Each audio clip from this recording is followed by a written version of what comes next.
Welcome to this channel आनक education point. My name is सीना टक्कर और क्लास 11 का बिजनेस स्टडीज आज हम स्टार्ट करने जा रहे हैं। चैप्टर नंबर फर्स्ट आज हम पढ़ेंगे और summary plus important question plus notes देखेंगे। नोट्स आपको टेलीग्राम पर मिल जाएंगे, डिस्क्रिप्शन में लिंक होगा, वहां से आप देख सकते हैं। समरी पढ़ेंगे, इंपॉर्टेंट क्वेश्चन डिस्कस करेंगे जो आपके पेपर में आएंगे ही आएंगे। तो स्टार्ट करते हैं अपने चैप्टर को। चैप्टर नंबर फर्स्ट है nature and purpose of business, कि बिजनेस का नेचर कैसा होता है और उसका पर्पस क्या है। इसके अंदर हम सब चीजें देखेंगे। तो ये चैप्टर, पहला चैप्टर जो है बहुत इंटरेस्टिंग है, हमारा बेस है यही, हमें समझना बहुत ज्यादा जरूरी है, क्योंकि जब आप 12th क्लियर कर लेंगे उसके बाद आप बहुत सारी आप बिजनेस करेंगे, आप जॉब करेंगे या किसी प्रोफेशनल कोर्स में जाएंगे, तो ये सारी चीजों का आपको एक अच्छी नॉलेज भी देगा, ठीक है। और कहीं ना कहीं इस चैप्टर के अंदर आपको बहुत कुछ सीखने को मिलेगा। तो स्टार्ट कर रहे हैं हम लोग ह्यूमन एक्टिविटी से। हमारी जो ह्यूमन एक्टिविटी होती है वो दो पार्ट्स में डिवाइडेड है। पहला तो होता है economic activity and second one is non economic activity, ठीक है। तो यानी कि ह्यूमन एक्टिविटी, इंसान दो तरीके से काम करता है, या तो इकोनॉमिक या फिर नॉन इकोनॉमिक। इकोनॉमिक भी आगे तीन पार्ट्स में फर्दर डिवाइडेड है, जैसे कि बिजनेस, प्रोफेशन, एम्प्लॉयमेंट, ठीक है। यानी इकोनॉमिक एक्टिविटी का मतलब होता है कि इसमें मकसद जो होता है, मोटिव जो होता है वो पैसा कमाना होता है, ठीक है। और नॉन इकोनॉमिक एक्टिविटी में वो सारी चीजें आती है जिसमें मोटिव हमारा पैसा कमाना नहीं है। फिलहाल के लिए समझ लिया, अब इसको आगे फर्दर स्टडी करते हैं। इकोनॉमिक एक्टिविटी आगे तीन पार्ट्स में डिवाइडेड है। पहला business, second profession, third one is employment. यानी पैसा हम तीन तरीके से कमा सकते हैं। कौन कौन से? या तो बिजनेस करके, या फिर प्रोफेशन से, या फिर एम्प्लॉयमेंट से, ठीक है। तो बिजनेस के अंदर कौन सी चीजें आती है? बिजनेस का मतलब होता है जब कोई पर्सन जो होता है वो रेगुलर बेसिस पे वर्क करता है, रेगुलर बेसिस पे काम करता है, बाइंग एंड सेलिंग, सामान को खरीदता है और बेचता है अपने प्रॉफिट को जोड़ के, तो उसे हम क्या बोलते हैं? बिजनेस में वो सारी चीजें आती हैं। जैसे मैंने इसका यहाँ पे एक एग्जांपल लिखा है, क्लोथ शॉप, यानी कि कपड़े की दुकान है जो कि सामान को लाते हैं, मतलब बेसिकली कपड़े वगैरह जैसे कि क्लोथ्स वगैरह लेकर आते हैं, उसमें अपना प्रॉफिट जोड़ते हैं और आगे कस्टमर्स को बेच देते हैं। तो वो किस किस में आ जाएगा? बिजनेस में। ऐसे तो बहुत सारे बिजनेस के एग्जांपल्स हो सकते हैं, बट मेरे को क्लोथ शॉप वाला आपको एग्जांपल लगा अच्छा, तो मैंने आपको दे दिया। नेक्स्ट चलते हैं। बेसिकली इसके अंदर क्या होता है आपको याद रखना, बाइंग एंड सेलिंग होता है, ये सारी चीजें समझ गए, इंडस्ट्री ट्रांसपोर्ट, ये सारी चीजें आती हैं। प्रोफेशनल में आता है बेसिकली स्पेशल नॉलेज और स्किल होती है। जैसे कि स्पेशल नॉलेज एंड स्किल किसमें होती है? जैसे कि for example CA, doctor, lawyer, ये सारे कौन होते हैं? इनके पास एक स्पेशल नॉलेज होती है, स्किल होती है, ये लीगल प्रैक्टिस करते हैं, उसके बाद जाके ये प्रोफेशनल्स बनते हैं, ठीक है। ये लोग कोई गुड का एक्सचेंजमेंट नहीं करते। जैसे लॉयर है, लॉयर का काम क्या है? सामान बेचना नहीं है, लॉयर का काम है अपनी सर्विस देना, केस लड़ना, ठीक है। उसके बाद जैसे डॉक्टर है, डॉक्टर क्या करता है? आपको देखता है कि आपको कौन सा डिसीज हुई है, इस तरीके से वो अपनी सर्विसेज प्रोवाइड करते हैं, ठीक है। सीए का अपना काम है। तो ये सारी चीजें प्रोफेशनल में आती हैं। फिर आता है एम्प्लॉयमेंट। एम्प्लॉयमेंट में क्या होता है? बेसिकली एक पर्सन दूसरे पर्सन के लिए काम करता है और बदले में सैलरी या वेजेस लेता है, उसे हम बोलते हैं एम्प्लॉयमेंट, ठीक है। जैसे कि आप किसी भी पर्सन का एग्जांपल ले लीजिए कि कोई एक पर्सन जॉब करता है, ठीक है। जो जॉब होती है वो एम्प्लॉयमेंट में ही आती है, कि अकाउंटेंट की जॉब करना, लाइक टीचर की जॉब करना स्कूल में, बदले में उनको 15,000 20,000 जो सैलरी मिल रही है वो किसके अंडर में आ रहे हैं? एम्प्लॉयमेंट में आ रहे हैं। यानी तीन तरीके से पैसा कमाया जा सकता है। आई होप स्टूडेंट आपको क्लियर है। नॉन इकोनॉमिक एक्टिविटी में सोशल वर्क होता है, इसमें मोटे पैसा कमाना नहीं होता है। जैसे कि इसका एग्जांपल मुझे बेस्ट ये लगता है, जैसे एक डॉक्टर है, वो अपना क्लिनिक चला रहा है बहुत अच्छा, तो वो तो हो जाएगा बिजनेस में। बट वही डॉक्टर सेम जो है वो अगर किसी गुरुद्वारे में या फिर किसी मंदिर के अंदर जाके फ्री ऑफ कॉस्ट जो है लोगों को देखते हैं, ठीक है, उसको कोई चार्ज नहीं लेते, तो वो किस में आता है? नॉन इकोनॉमिक एक्टिविटी में आता है, सोशल वर्क में आता है, कि वो समाज की सेवा कर रहे हैं, वो भी विदाउट एनी कॉस्ट। तो आई होप स्टूडेंट क्लियर है। उसके बाद चलते हैं बिजनेस, प्रोफेशन, एम्प्लॉयमेंट के डिफरेंस के। तो देखो डिफरेंस मुझे ज्यादातर बिजनेस स्टडीज के अंदर बेस्ट इसलिए लगते हैं क्योंकि अगर आप एट दी एंड अगर आप कुछ भी नहीं मिलता आपको, कि आपको मेरिट्स याद नहीं होते, डिमेरिट्स याद नहीं होते, तो मुझे तो इसका बेस्ट सोल्यूशन यही लगता है आप लोगों के लिए कि आप क्या करो, बुक के डिफरेंसेस पे ज्यादा ध्यान दिया करो क्योंकि डिफरेंस से आपके काफी क्वेश्चन कवर होते हैं। जैसे कि अगर बिजनेस, प्रोफेशन, एम्प्लॉयमेंट है, ठीक है, अगर तीनों में से किसी का मीनिंग पूछे, एग्जांपल पूछे, तीनों का डिफरेंस पूछे, किसी दो का डिफरेंस पूछे, तो भी आंसर यही है, तो कितने सारे बेनिफिट्स हैं हमारे डिफरेंस को पढ़ने के। ठीक है, तो हम लोग स्टार्ट करते हैं। वैसे तो हम तीनों समझ गए हैं, अब जल्दी से रिवाइज करते हैं इनको, यही हमारे फीचर्स भी हो जाएंगे। ठीक है, जब आपको मीनिंग समझ आ जाता है तो आप उसके मैरिड डिमेरिट भी खुद क्रिएट कर सकते हैं। वैसे तो जो बोल्ड वर्ड्स होते हैं बुक लाइन में वो आपको याद रखने होते हैं, अंदर का आप खुद बना के लिख सकते हैं। ठीक है, बिजनेस में कोई है स्टार्ट आफ्टर लीगल फॉर्मेलिटीज, मतलब कुछ अगर लीगल फॉर्मेलिटी की जरूरत होती है बिजनेस में तो वो पूरी करनी होती है, उसके बाद आप बिजनेस स्टार्ट कर सकते हो। ठीक है, जैसे कुछ बिजनेसेस होते हैं जैसे कि लाइक रेस्टोरेंट खोलना, ये सब कुछ ऐसे बिजनेसेस होते हैं जिसमें लीगल फॉर्मेलिटी जरूरी होती है। प्रोफेशन में क्या होता है, प्रॉपर एक सर्टिफिकेट मिलता है, उसके बाद जो है प्रोफेशनल में काउंट होना स्टार्ट हो जाते हैं। और एम्प्लॉयमेंट में आ जाता है, एम्प्लॉयमेंट अपॉइंटमेंट लेटर मिलता है, यानी कि कोई पर्सन एम्प्लॉयमेंट में तब काउंट होता है जब उसको एक अपॉइंटमेंट लेटर मिल जाता है। अपॉइंटमेंट लेटर क्या होता है कि एक पर्सन को पता चल जाता है कि उसकी जॉब जो है उस कंपनी में लग चुकी है। ठीक है, तो वो एम्प्लॉयमेंट में आता है। बिजनेस में आता है कि प्रॉफिट होता है, ठीक है, यानी कि जो पैसे मिलते हैं उसे प्रॉफिट कहते हैं। प्रोफेशन में भी प्रॉफिट होता है, जैसे सीए ने अपनी सर्विस दी, ठीक है, डॉक्टर ने आपको देखा, ठीक है, तो वो भी प्रॉफिट में आएगा। एम्प्लॉयमेंट में प्रॉफिट नहीं होता क्योंकि इसके अंदर आपको सैलरी मिलती है। ठीक है, बदले में क्या मिलती है, सैलरी मिलती है। बिजनेस के अंदर अब हम जानेंगे रिस्क किसमें कितना ज्यादा होता है। तो बिजनेस के अंदर बहुत ज्यादा रिस्क होता है, आप लोगों को बताने की जरूरत ही नहीं, आप खुद सोच सकते हैं कि अगर आप कोई भी काम खुद कर रहे हो, ठीक है, अपने बेसिस पे कर रहे हो, खुद ही कैपिटल लगा रहे हो, मतलब पैसा इन्वेस्ट करो, मालिक अगर पैसा लगा रहा है लाइक कितने भी इन्वेस्ट कर सकते हो, तो मतलब वो अपने रिस्क पे कर रहा है। ठीक है, जो भी है, तो बहुत ज्यादा रिस्क होता है बिजनेस में। प्रोफेशन में रिस्क बहुत ही कम होता है। ठीक है, क्योंकि जब प्रोफेशन में काउंट होना स्टार्ट हो जाते हैं तो उसके बाद इतना ज्यादा खर्चा नहीं बैठता, इतना ज्यादा रिस्क नहीं होता। एम्प्लॉयमेंट में तो बिल्कुल रिस्क ही नहीं होता, कंपनी डूबे या जो मर्जी हो, ठीक है, स्टिल ऐसा नहीं होना चाहिए, बट स्टिल मैं एक एग्जांपल दे रही हूँ आपको बिजनेस को अच्छे से समझाने के लिए। तो एम्प्लॉयमेंट में बेसिकली ये रहता है कि प्रॉफिट हो ज्यादा कंपनी को या ना हो, पर्सन तो अपनी सैलरी लेगा, तो कोई पर्सन को टेंशन ही नहीं है किसी भी चीज की, तो कोई रिस्क होता ही नहीं है इसके अंदर। फिर आता है कैपिटल किसमें कितनी कितनी चाहिए होती है। कैपिटल मतलब आप लोग अकाउंट्स में भी पढ़ चुके हैं ये वर्ड को। कैपिटल का मतलब होता है जब एक मालिक अपने बिजनेस में पैसा लगाता है, तो देखो इसमें कैपिटल की जरूरत होती है बिजनेस में। प्रोफेशन में बहुत ही कम कैपिटल लगानी पड़ती है, ज्यादा नहीं लगानी पड़ती, क्योंकि सोचो जब एक डॉक्टर या लॉयर या फिर बेसिकली आप ये ले लीजिए, इसके अंदर लॉयर हो गया, डॉक्टर, सीए, कोई भी इनमें से अगर वो अपनी फर्म खोलते हैं या फिर अपना कोई क्लिनिक खोल लेता है डॉक्टर, तो उसको कितनी कैपिटल चाहिए होगी, बहुत ही कम कैपिटल चाहिए होगी।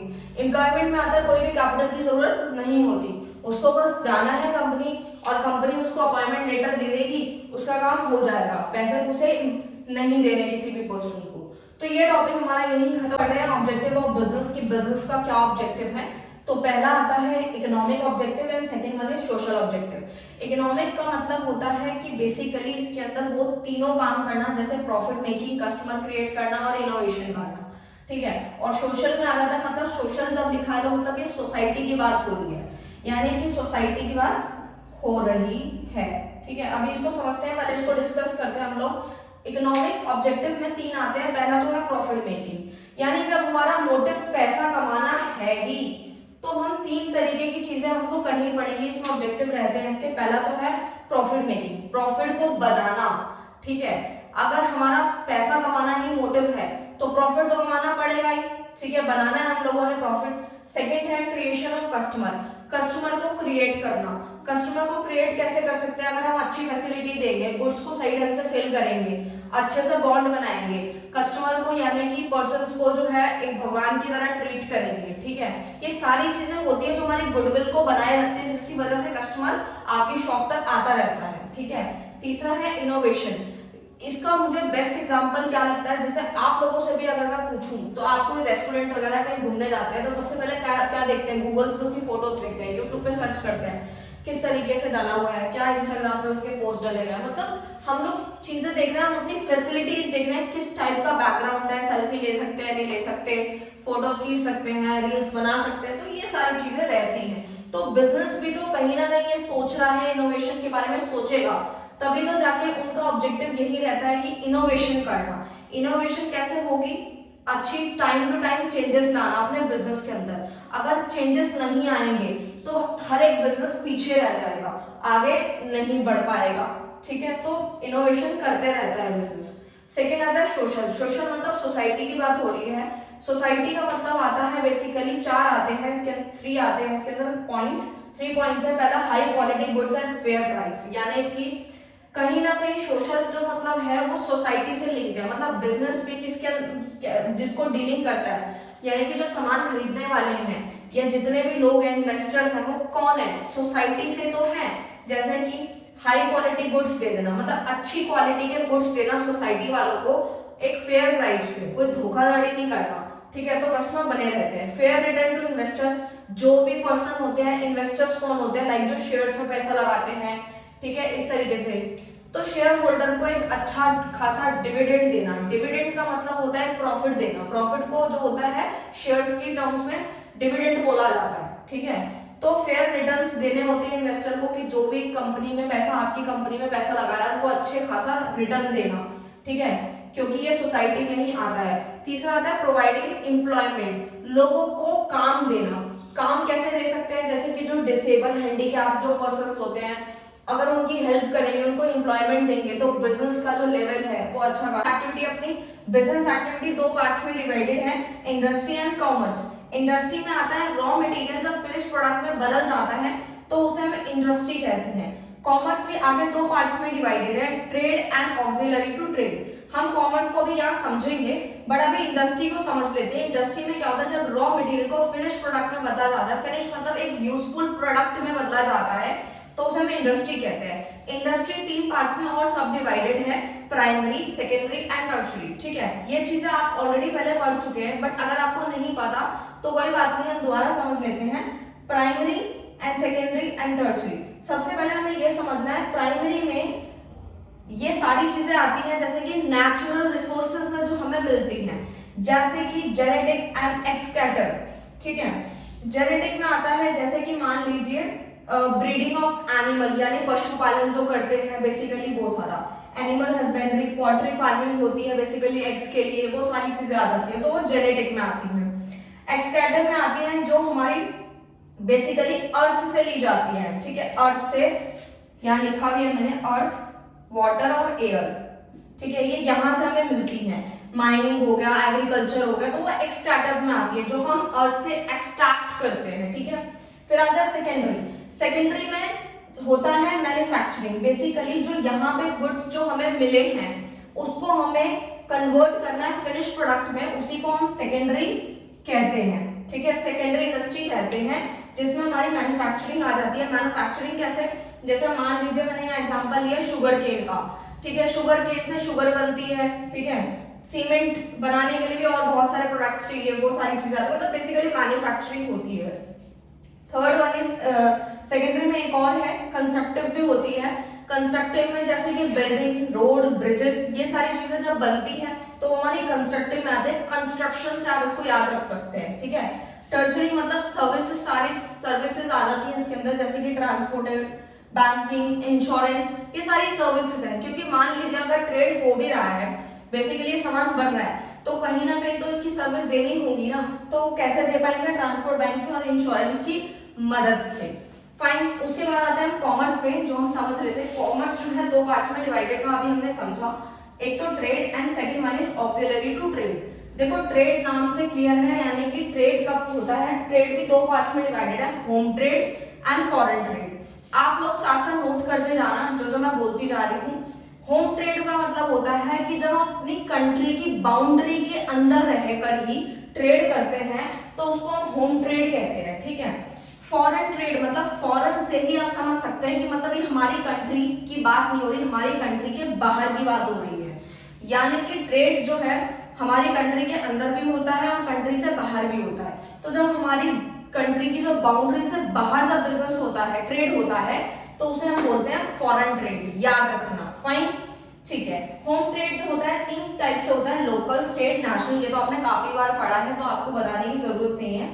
फॉरेन ट्रेड जो होता है ये आप समझ सकते हैं, इंपोर्ट होता है, एक्सपोर्ट होता है, and third one is entry port. ठीक है, तो देखो शायद आप लोगों को इंपोर्ट एक्सपोर्ट का मतलब पता ही होगा, तो मैं फिर भी बता देती हूँ आप लोगों को।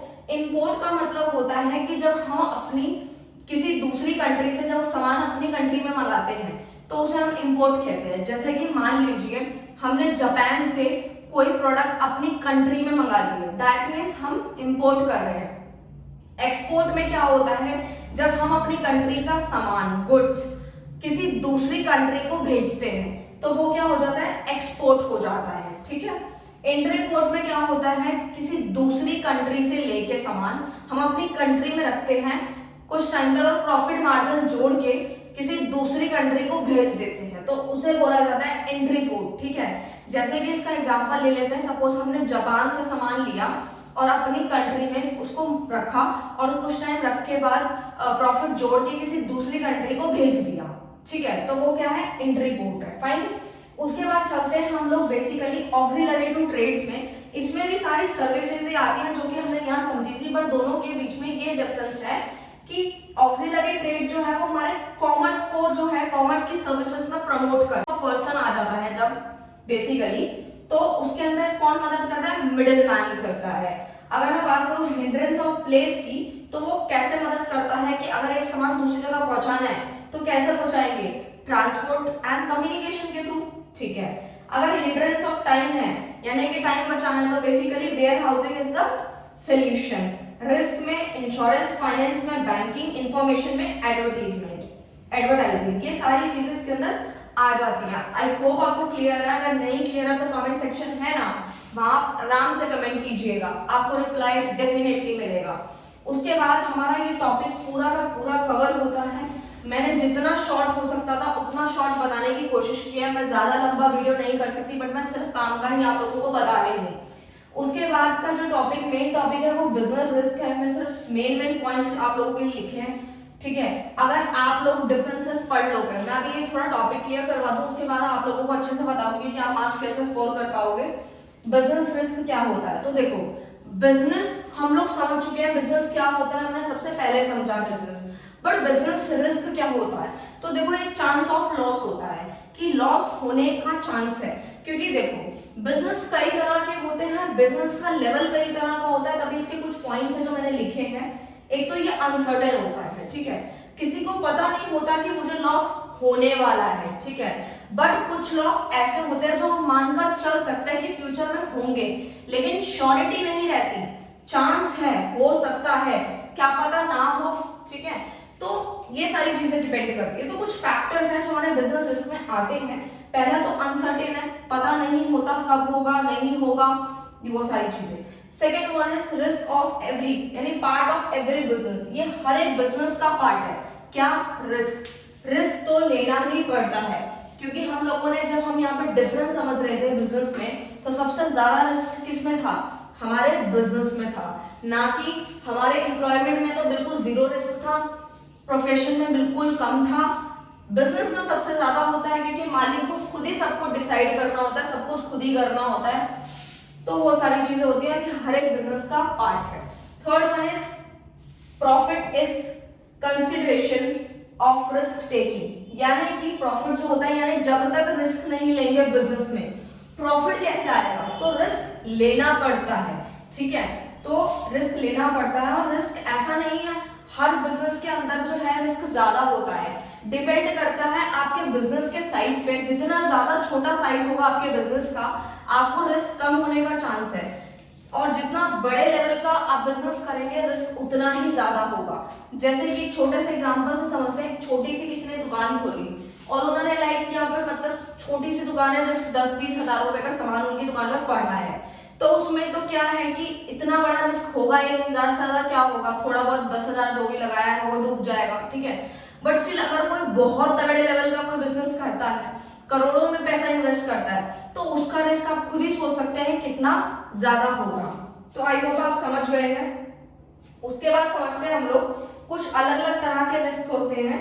जैसे हमारा नेचुरल होता है एक, तो जो कि सीजनल बेस पे होता है, जो हमें पता है कि हो सकता है ये। ठीक है, सेकेंड वन इज डिसऑनेस्टी हो जाती है एम्प्लॉयज की, जिसकी वजह से जैसे मान लो स्ट्राइक हो गया या फिर लॉकआउट हो गया, ये सारी चीजें हमारी जो है इसमें दूसरे लिस्ट में आ जाती हैं। Third one is economic causes की वजह से होती है, जैसे चेंज इन फैशन। जैसे मान लीजिए किसी का बिजनेस चल रहा है कपड़ों का, ठीक है, अब आप देखते हैं वुमेन्स की जो वैरायटीज होती है, लाइक जैसे कि मान लीजिए कोई टॉप ले लीजिए या फिर कोई कुर्तीज ले लीजिए जो गर्ल्स वियर करती हैं, तो देखो अगर जब फैशन में होती हैं तो शॉपकीपर उसको बहुत तेजी से लाते हैं और उनके शॉप से बहुत अच्छा सामान निकलता है, बट स्टिल जैसे ही बिजनेस यानी वो फैशन से चली जाती है तो उसको हर कोई खरीदना बंद कर देता है। तो ये भी एक रिस्क ही है कि अगर बहुत ज्यादा स्टॉक खरीद लिया और उसके कुछ टाइम बाद ही फैशन आउट हो गया तो बहुत सारे लोग तो उसको खरीदेंगे ही नहीं।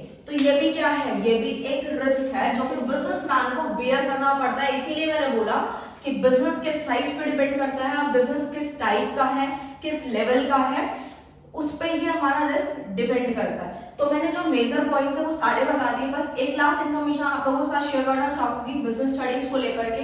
तो देखो बिजनेस स्टडीज ऑल ओवर क्या है, बेसिकली बहुत सारे बच्चे इस चीज में परेशान रहते हैं कि हम लोगों को फीचर्स भी याद करने पड़ेंगे, हम लोगों को मेरिट भी याद करना है, डीमेरिट भी करना है, बहुत सारी चीजें याद करनी है। तो देखो सबसे बढ़िया सोल्यूशन मैं यही देना चाहूंगी कि आप लोग क्या करो, आप कोई से भी बुक फॉलो करते हो तो आप कर सकते हो, कोई दिक्कत नहीं है, बट संदीप गर्ग जो है वो बेटर है, आप लोग उससे पढ़ सकते हो। मेन अच्छी अच्छी लाइंस, इजी लाइंस उसके अंदर लिखी हुई है। मैं किसी बुक को अच्छा गलत नहीं कह रही हूँ, बट स्टिल उसको आप फॉलो कर सकते हैं। अगर आप वो नहीं करना चाहते तो कोई भी कर सकते हो।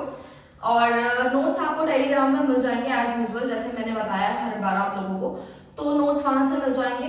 बस आपको क्या याद रखना है, सपोज जैसे मैं छोटा सा एग्जांपल ले लेती हूँ कि ये मैंने जैसे आपको बिजनेस प्रोफेशनल एम्प्लॉयमेंट बताया है। ज्यादातर अगर आप ज्यादा नहीं पढ़ना चाहते या आपको ज्यादा लर्निंग नहीं होती है तो बेसिकली आप मेन पॉइंट्स जो है वो याद कर सकते हैं टेबल की फॉर्म में, जो है आप अच्छे से इसको अच्छे से याद रख सकते हैं जैसे मैंने बनाया है, ठीक है, इस तरीके से भी याद रखिए, ठीक है। या फिर आप जो है कलरफुल आप स्क्रैप बुक ले सकते हैं जिसके अंदर बहुत स्ट्रिप्स अलग अलग तरह की कार्ड के फीचर्स वगैरह, मतलब एक अट्रैक्टिव लेवल में इसको पढ़ सकते हैं तो इजीली याद हो जाएगा। बाकी लिख के करेंगे तो बहुत अच्छे से हो जाएगा। नोट्स मैंने आपको बता दिया टेलीग्राम पर मिल जाएंगे। बाकी ज्यादातर आप डिफरेंस उठाया करिए बुक से, उससे क्या होता है, डिफरेंस से क्या होता है, आप लोगों का मीनिंग, एग्जाम्पल, फीचर वहीं से कवर हो जाते हैं। और रही बात मेरिट एंड डीमेरिट की, तो बस अगर आपको मीनिंग समझ आ गया तो आपको मेरिट और डीमेरिट आप खुद भी बना सकते हैं। अंदर के पॉइंट्स जो हैं, मतलब जो अंदर की एक्सप्लेनेशन होती है वो आप खुद ब खुद बना सकते हैं, कोई दिक्कत नहीं है। बट जो मेजर पॉइंट्स होते हैं उसको आप जो है बुक से याद करेंगे पॉइंट्स को तो बहुत अच्छा स्कोर कर ही लेंगे। आई होप स्टूडेंट आपको हर एक चीज क्लियर है। Thank you so much.